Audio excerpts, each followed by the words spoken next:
Hello everyone, once again I welcome you all to my YouTube channel. I am back with another video regarding power system objective questions by CL Wadhwa. This is our 16th video of our series. So if you haven't watched my previous video, so I request you to please have a look at once. And if you haven't subscribed my channel, so please subscribe it and don't forget to hit the bell icon for further notification. So let's start the video. So this is our first question from this video. Induction generator works between the slip dash. So options are S should be between 1 and 2, S should be between 0.1 and 1, S should be less than 0 and none of the above.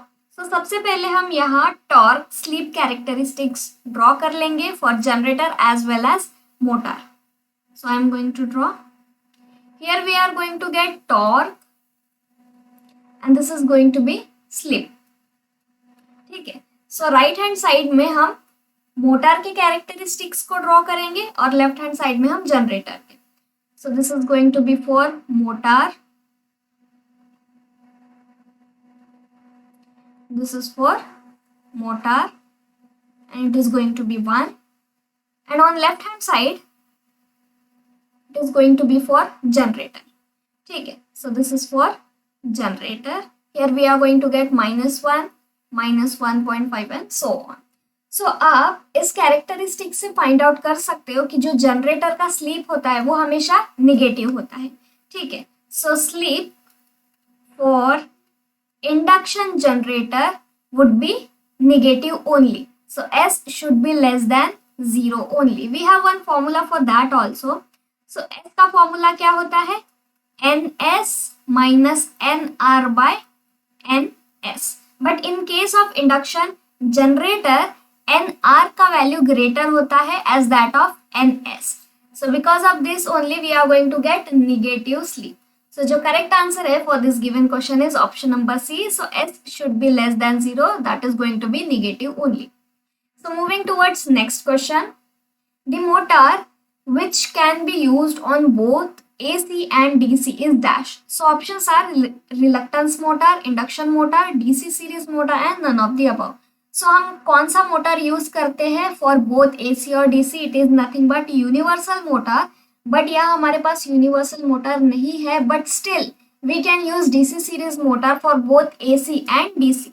सो जो correct answer है for this given question is option number C, DC series motor. The motor which can be used on both AC and DC is going to be DC series motor. So moving towards next question. If transformer frequency is changed from 50 Hz to 60 Hz, the ratio of eddy current loss 50 Hz to 60 Hz at constant voltage is dash. So यहाँ हमें question में क्या दिया गया है? जो transformer का frequency होता है वो चेंज कर दिया गया है.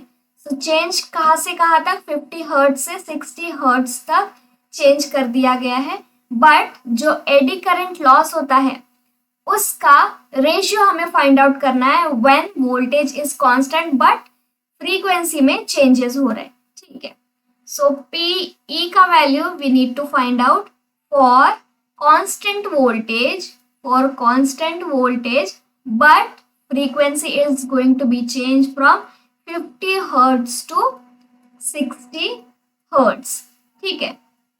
So we have one chart for this. So let's discuss. So जितने भी ट्रांसफॉर्मर में लॉसेस होते हैं उसका ये चार्ट है, हम उसे वन बाय वन डिस्कस करेंगे. ठीक है. सो जब भी V बाई एफ कॉन्स्टेंट होता है, ठीक है, V by F is directly proportional to B. ठीक है. सो जब भी B कॉन्स्टेंट होता है सो V बाई एफ भी कॉन्स्टेंट होना चाहिए. So when ever V by F is constant, जो हिस्टेरिसिस लॉस होता है, हिस्टेरिसिस लॉस का फॉर्मूला क्या हो जाता है? A into F. Similarly for eddy current loss के केस में जब भी V by F कांस्टेंट होता है, सो हमारे पास एडी करंट लॉस क्या आ जाता है? It is nothing but BF square. Then iron loss. So iron loss क्या होता है? It is nothing but summation of hysteresis loss plus eddy current loss. So जो हमने अभी फाइंड आउट किया AF, so AF plus BF square plus BF square. सो जब आप इन दोनों का एडिशन करोगे तभी आपको आयरन लॉसेस मिलेंगे। ठीक है, आयरन लॉसेस को कोर लॉस भी कह सकते हैं। But whenever V by F is not constant, चाहे V इंक्रीज हो रहा है या फिर V डिक्रीज हो रहा है या फिर F इंक्रीज हो रहा है या फिर F डिक्रीज हो रहा है, सो इन सब पैरामीटर्स का अगर चेंजेस हो गया देन V by F ये कांस्टेंट नहीं रहेगा। अगर V by F कांस्टेंट नहीं रहने वाला है देन फॉर्मूला क्या आ जाता है, then formula is going to be WH। यहाँ W पावर लॉस है बट H इज हिस्टेरिसिस। ठीक है, सो हिस्टेरिसिस लॉस क्या आ जाता है, hysteresis loss is going to be A V 1.6 by F power 0.6। So ये आ जाता है formula for hysteresis loss when V by F is not constant. Similarly eddy current loss के केस में क्या हो जाता है, एडी करंट लॉस में B इंटू वी स्क्वायर आ जाता है when V by F is not constant.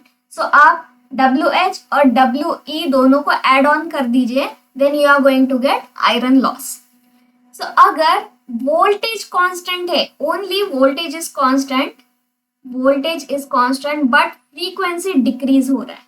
ठीक है, अगर फ्रीक्वेंसी डिक्रीज हो रहा है then what is going to happen with hysteresis loss, frequency decrease हो रहा है। ठीक है, ये डिक्रीज हो रहा है, अगर ये डिक्रीज होगा देन हिस्टेरिसिस लॉस क्या हो जाएगा, हिस्टेरिसिस लॉस इंक्रीज हो जाएगा। So whenever voltage is constant frequency decreases then hysteresis loss will increases. And in case of eddy current loss, so eddy current loss के केस में क्या हो जाता है, V कांस्टेंट है। ठीक है, सो अगर V कांस्टेंट है, V is constant but frequency change हो रहा है, बट एडी करंट लॉस के फॉर्मूला में क्या फ्रीक्वेंसी है, नहीं। सो फ्रीक्वेंसी नहीं है, that means AD current loss ये कांस्टेंट हो जाता है। अगर फ्रीक्वेंसी इंक्रीज भी हो या फिर डिक्रीज भी हो, एडी करंट लॉस कांस्टेंट ही हो जाता है इन केस ऑफ वोल्टेज कांस्टेंट। ठीक है, जब आप इन दोनों को एड ऑन करोगे सो हिस्टेरिसिस लॉस इंक्रीज हो रहा है, एडी करंट लॉस कांस्टेंट है, सो ओवरऑल आयरन लॉस क्या हो जाएगा, overall iron loss will increase. Similarly in case of frequency constant, so V by F के केस में अभी फ्रीक्वेंसी कांस्टेंट है एंड वोल्टेज डिक्रीज हो रहा है। ठीक है, अगर वोल्टेज डिक्रीज हो रहा है so from here we can find voltage decrease हो रहा है, दैट मीन्स हिस्टेरिसिस लॉस भी डिक्रीज हो जाएगा। So here you can see that hysteresis loss decreases. Eddy current loss के केस में क्या हो जाता है, अगर वोल्टेज कम हो गया, so if voltage is less then eddy current loss will also get decreases। ठीक है, सो दोनों भी डिक्रीज हो रहा है, अगर वोल्टेज डिक्रीज हुआ देन हिस्टेरिसिस लॉस भी डिक्रीज हो जाएगा, एडी करंट लॉस भी डिक्रीज हो जाएगा। सो जब आप दोनों को एड ऑन करेंगे देन आपको टोटल आयरन लॉस मिलेगा और जो टोटल आयरन लॉस होने वाला है that is going to get decrease. ठीक है, सो आई होप आपको ये समझ में आया होगा। So moving towards our question, so हमारा क्वेश्चन क्या था, फ्रीक्वेंसी कांस्टेंट है। ठीक है, हमने अभी देखा था कि फ्रीक्वेंसी कांस्टेंट है बट वोल्टेज कांस्टेंट है बट फ्रीक्वेंसी में चेंज हो रहा है, but what we need to find out, we need to find out eddy current loss. So हमने अभी देखा था कि see here we have this one. ठीक है, V by F के केस में वोल्टेज कांस्टेंट है बट फ्रीक्वेंसी में चेंज हो रहा है, अगर फ्रीक्वेंसी में चेंज हुआ तो भी एडी करंट लॉस हमारा कांस्टेंट ही रहने वाला है।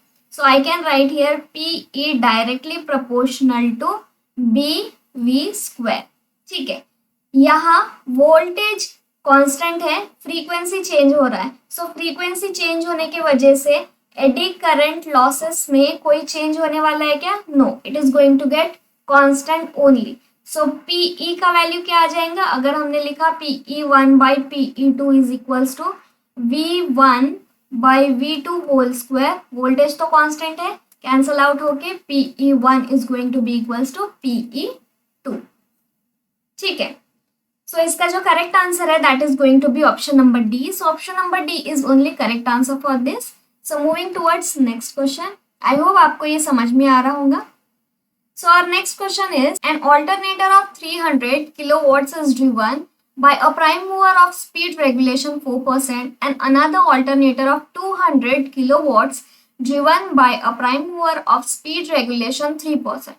the total load they can take is dash. So what we need to find out? We need to find out P1 plus P2 is equals to question mark. So first of all, I would like to draw here two triangles. So left hand side में हम one triangle draw करेंगे for speed regulation of 4%. ठीक है. And alternator का KW कितना दिया गया है? It is going to be 300 kilowatts. ठीक है. Similarly, राइट हैंड साइड में भी हम ड्रॉ करेंगे and it is going to be 200 kilowatts and speed regulation कितना दिया गया है? 3%. बट हमें यहाँ एक अजम्पशन करना होगा. So what we need to assume that assume no load speed regulation is equal.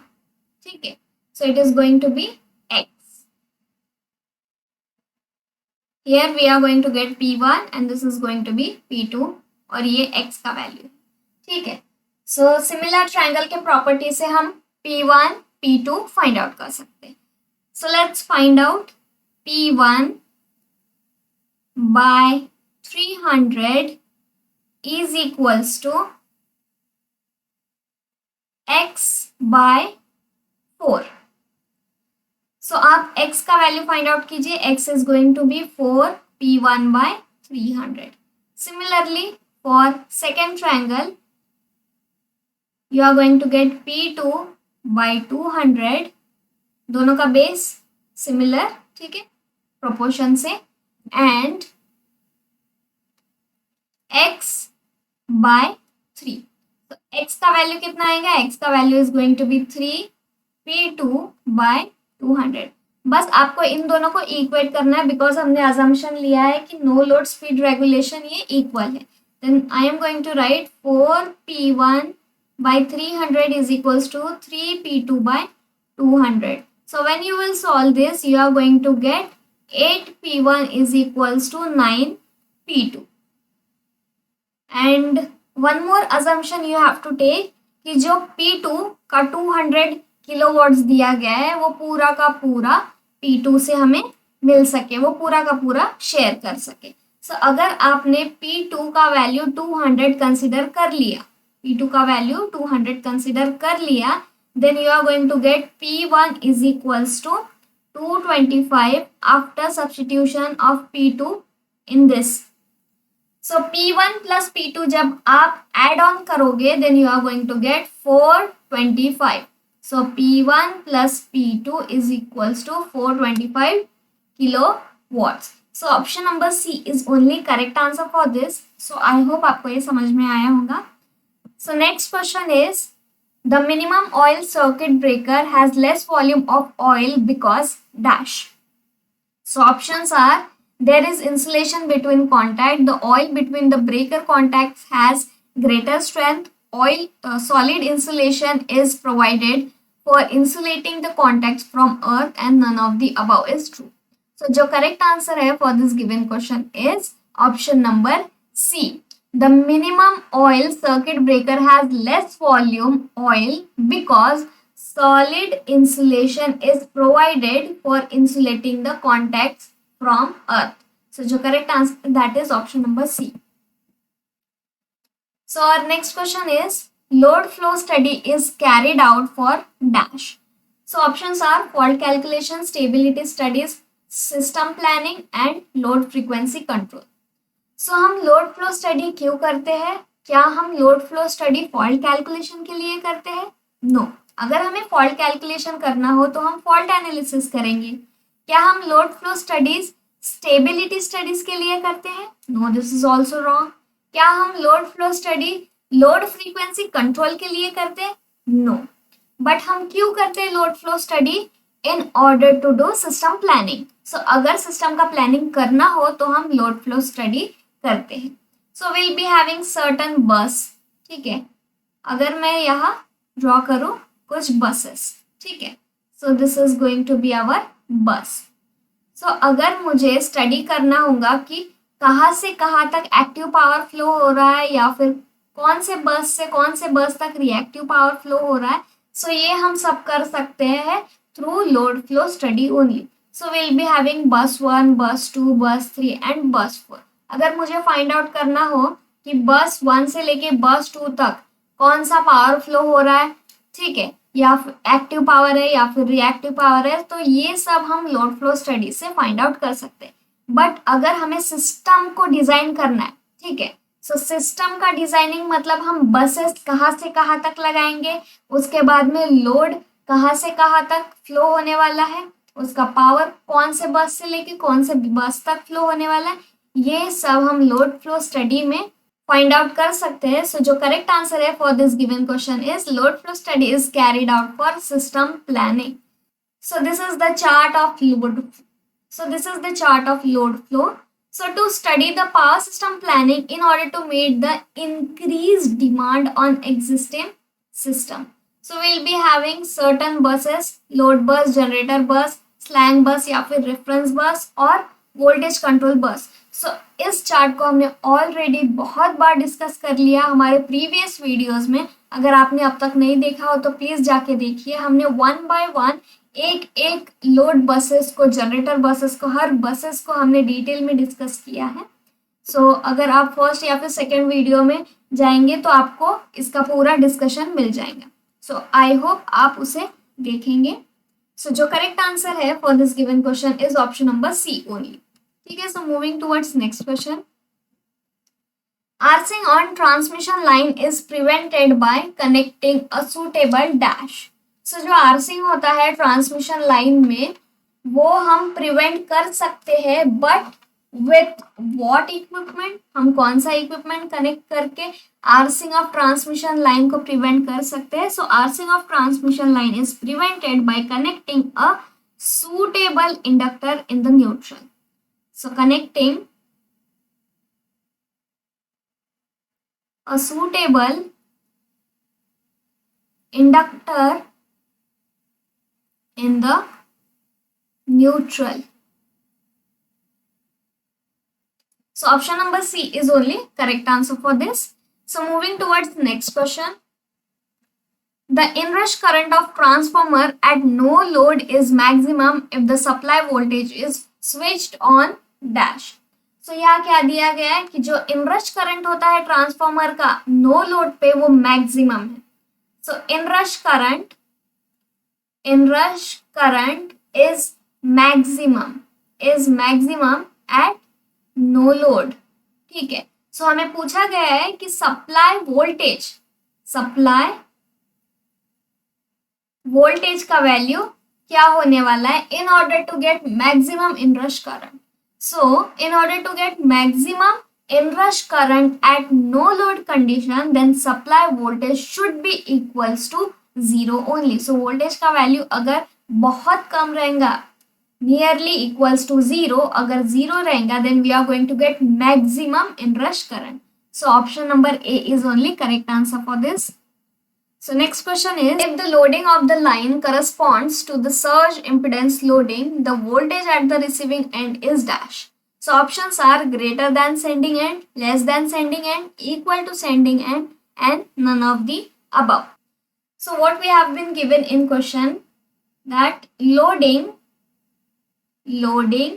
is corresponds to, that means is equals to surge impedance loading.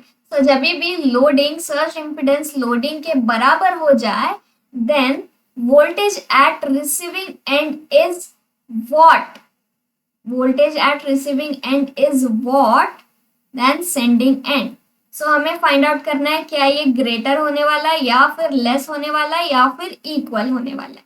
ठीक है. That we need to find out. So we have one chart regarding this.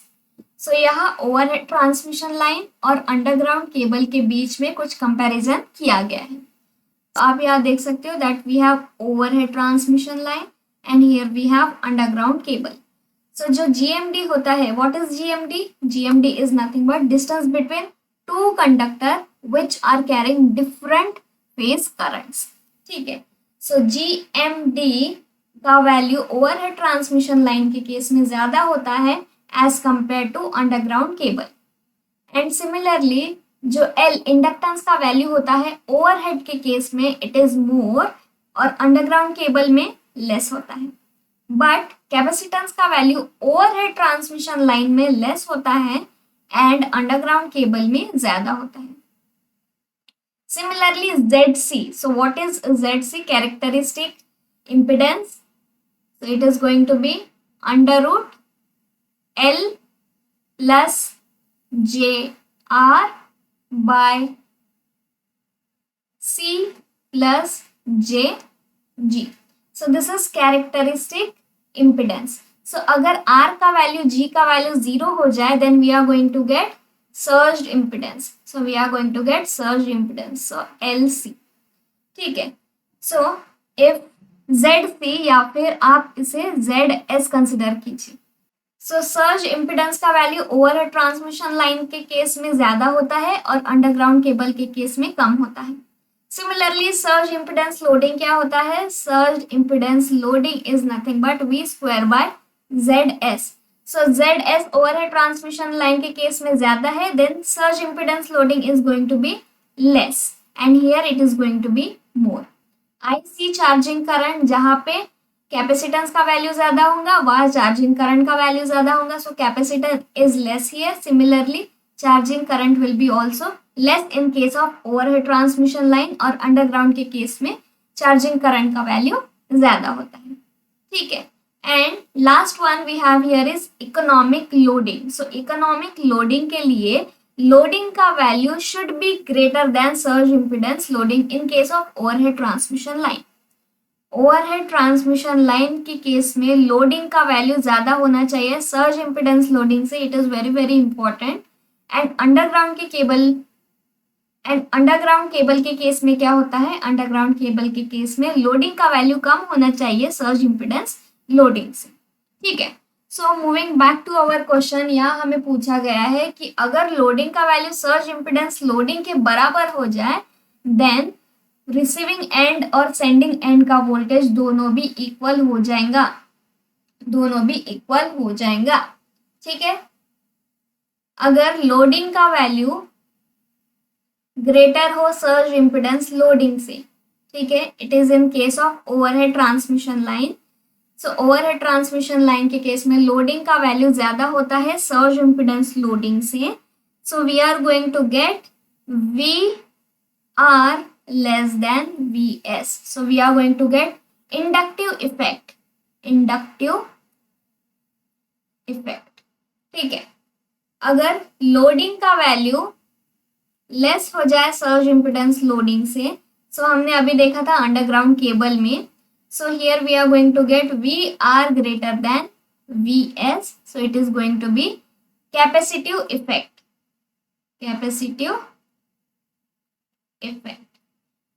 So I hope आपको ये समझ में आया होगा. So जो correct answer है for this given question is, अगर दोनों भी सेम हो जाए then we are going to get equal sending end voltage as well as receiving end voltage. So moving towards next question. So our last question is, the voltage of a generator and an infinite bus are given. So हमें voltage यहाँ दिया गया है. It is voltage for generator and this is going to be voltage for bus respectively. The generator acts as dash. So here what we have been given, यहाँ हमारे पास generator है and here we have bus. So voltage क्या दिया गया है? Voltage of generator is equals to 0.92 at an angle of 10 degree and voltage of bus is going to be 1 at an angle of 0 degree. ठीक है. So हम यहाँ consider करेंगे active power and reactive power, दोनों का flow हम यहाँ consider करेंगे. ठीक है. बट हम कैसे फाइंड आउट कर सकते हैं कि एक्टिव पावर जनरेटर से या फिर बस में जाएगा या फिर बस से जनरेटर में जाएगा. Similarly in case of reactive power कहाँ से फ्लो होने वाला है? जनरेटर से या फिर बस से.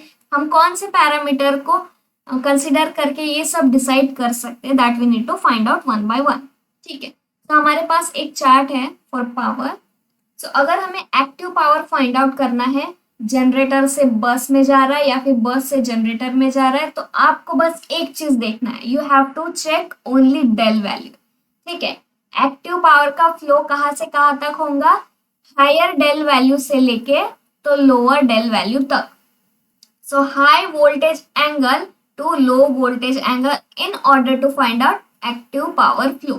अगर reactive power flow find out करना है तो आपको वोल्टेज मैग्नीट्यूड देखना होगा, जिसका वोल्टेज ज्यादा होगा वहां से ही रिएक्टिव पावर फ्लो होगा टुवर्ड्स लेस वोल्टेज कंपोनेंट.